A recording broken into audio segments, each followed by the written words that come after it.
You have actually, written extensively about Israel-Palestine, and specifically the ways that it is this lab of militarism and this sort of like proof that borders work, that you can shut out the terrorism, you can shut out the other, and you can have this sort of insular nation state armed to the teeth. And that this is in part why the United States and other Western countries are backing it so heavily with so many millions of dollars for weapons.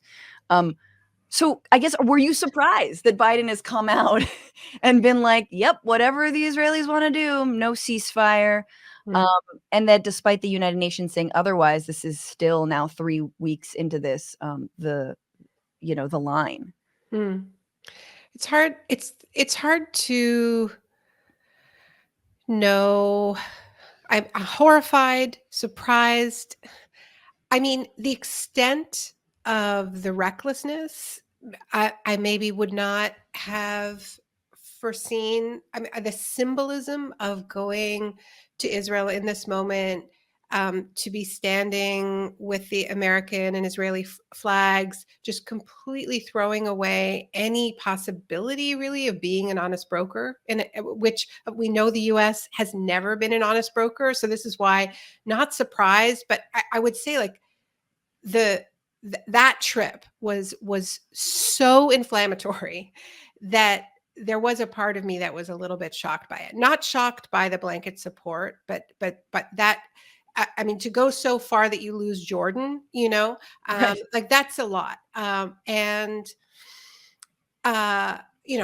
mean, we're watching them torch everything, including their reelection hopes.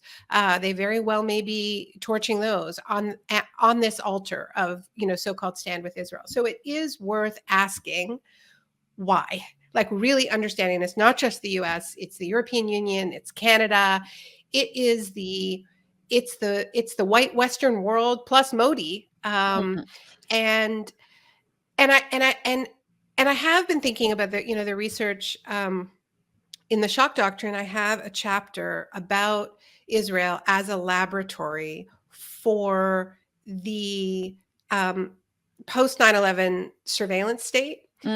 And the way and to understand that, you have to understand the decision among Israel's leaders to really openly abandon what they used to call the peace process and now don't really talk about anymore, in favor of this idea of security without peace. And this was the idea that you could have a secure Israel without negotiating with Palestinians anymore, without any kind of land for peace prospect, just by this process that accelerated after 9/11 but predates it, of building the apartheid wall, of building a whole economy of privatized companies, many of which were spun off from the Israeli army, of surveillance, wall building, sensors, biometric identification.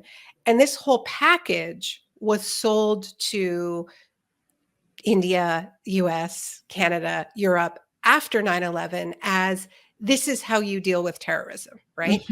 And so I think there's lots of different ways of understanding this extremely reckless, treacherous blanket support that the Israeli state is getting right now. Some of which has to do with this kind of Second World War do-over loop that we're in, where it's like, okay, well, we let it happen last time. We waited way too long. Even when we intervened to stop Hitler, we didn't do things like bomb the train tracks on the way to the camps. I mean, there's lots. So there's this way in which this narrative, and this is a separate question, but I just want to be clear that there's a lot going on right now. And some of it is this idea that Israel cultivates of positioning, like freezing itself in the Holocaust moment and equating blanket support for Israel with, this is your chance to stop another Holocaust. Right. Never mind that we are the ones committing massive war crimes and pre-announce we plan to commit genocide and then target civilians, collective punishment. This is a genocide in progress. But it's like but while doing it, we are the ones saying, no, we're the ones facing genocide. And now here's your chance to get it right this time. That's a lot of it, but that is not all of it. That doesn't explain all of it. It explains some of it. That's a piece of it. Another is this idea of the lab, that they are the lab for every country that has a similar model of security without justice or peace in this Right. incredibly unequal world. And it is connected with climate. It is connected with our other wars that our governments are waging and funding, Right. and the mass displacement connected to that. And the fact that Israel is not the only country that is just trying to have a bubble of quote unquote normalcy in the midst of mass incarceration of another people. It's just a hyper exaggerated example of that, It's right? a modern day. Yeah, I mean, what I love about what you're saying is that I think a lot of us like look at Israel as kind of this vestige of a colonial past, like that's happening in real time, a modern day colonialism. But you're saying that actually it is mirroring the other ways that, you know, Western countries are trying to, yeah, build higher borders. I mean, taller walls to keep out, you know, refugees from countries that we helped, you know, yeah. destroy. So it is kind of got one foot in both of these. Um, it's a 75-year-old, you know, wound, but then it also is continuing on. Um, I don't know, Now, like our own settler colonial states are yes, trying to exactly. fortress themselves in these Right, ways, and oftentimes with Israeli supplied technology, right, because this is the pitch of security without peace, security without justice, that the Israeli government has been selling in its so-called startup nation, is like, you too can have the wall, you too can have the, you know, the biometric sensors and the rest of it. And this is part of what allows Israel to have security without peace, because this is a booming economy. This is part of what fuels Israel's economy, is the sale of these technologies and weaponry.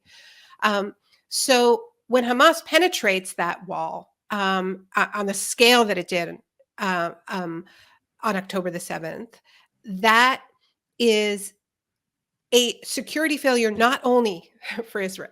Um, it calls the whole project of security without peace or justice for the entire globe into question. right. And so I think part of what we're seeing in the ferocity of Israel's response and the seeming insanity of the support for it from Biden et al. Is we cannot let this model fail, because what does that mean for our own borders? What does that mean, you know, for the saws in the buoys in the Rio Grande? What does it mean for the barges the UK government is now using to deport migrants? Right, You know, right. what does it mean for Australia's detention camps on, you know, islands like Manus? Like, Yeah, this is a global project, and Israel's a kind of an intensified avatar for it. yeah. And so that's partly how I understand what doesn't seem to make any sense of this blanket support. But yeah, it's also about the fact that it is a settler colony. It, like, and this comes to the material in Doppelganger that looks at Israel as, you know, I quote a scholar in the UK, Carolyn Rooney, who calls Israel's formation an example of doppelganger politics, in that it becomes a doppelganger of the European nationalism that Right, so many Jews were fleeing. right. Um, and, you know, she's not saying it's a doppelganger of the Nazis, but she is saying it's a doppelganger of that sort of hyper nationalism that fomented the pogroms, for instance. Right. And of course, you know, Israeli society has this like doppelganger at the center of it, which is this idea of the new Jew, right? It's a doppelganger of the old Jew, which is like hyper masculinist, militarist, you know, that holding the gun instead of the book, Yeah. basically. And it's like, we will defeat the other through brute force. And I think what Funnily we're enough, seeing. Marvel apparently is working on a new film that is a superhero based on a Mossad agent. So that's going to be fun and upcoming. Um, but just to your point about the United States and this, again, Israel as a lab, you know, we all have seen the quote going around, but it's worth mentioning again that Biden said if Israel didn't exist, we'd have to invent an Israel, you know, to be the like outpost in the Middle East for us. And that I think has been ringing in my head. But I also think there's been a massive break. I mean, even there's no veneer. Like even Obama, I would even call it a little bit better than a veneer. You know, trying to stop the expansion of settlements, calling Netanyahu a pain in the ass. You know, to it, not to his face, but you know, privately multiple times. And even he had to come out and be like, you know, it's bad to cut off electricity and water access, which is something Biden didn't say.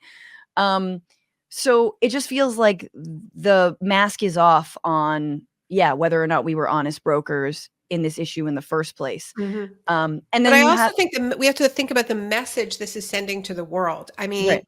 the this is, yes, a message to Palestinians that that is being communicated through bombs creating craters in refugee camps. But I think it's a message to the entire global South, which is partly why Palestine is so symbolic. Um, because the message is we will stop at nothing. You know, if you try to pierce our collective iron domes, you know, like we might not call it an iron dome in North America, but we have our versions of these iron domes. And if you try to pierce it, and if you actually pierce it, um, then the revenge will be unlimited. It Yeah. will be absolute. So, you know, we are seeing mass communication with weapons of mass destruction, right? This is a form of mass communication, and it is not only directed to Palestinians. Um, you know, I like I that that that I I think yes, it's fascinating just in terms of the global South, like where yeah, a lot of folks do not understand that like outside of the US or Western Europe, like, you know, Asia, Latin America, Africa, like identify with Palestinians, right? Have always spoken of Palestinians as this emblem of like the internationally oppressed, the colonial project, and that again had every single Western nation behind it. And it's not because they were anti-Semitic. It's because while they were going through their anti-colonial struggles, simultaneously the state of Israel was being created, you know, at the, you know, barrel of a gun. And that was live, like that was coming up as they were trying to resist and shirk their colonial powers. What's going on, Frantifa? If you haven't already, subscribe to this channel right now. Hit that button. And also, you can become a patron and support the show every single week. Get access to bonus episodes and exclusive merchandise. Patreon.com/bitchuation room. Do it.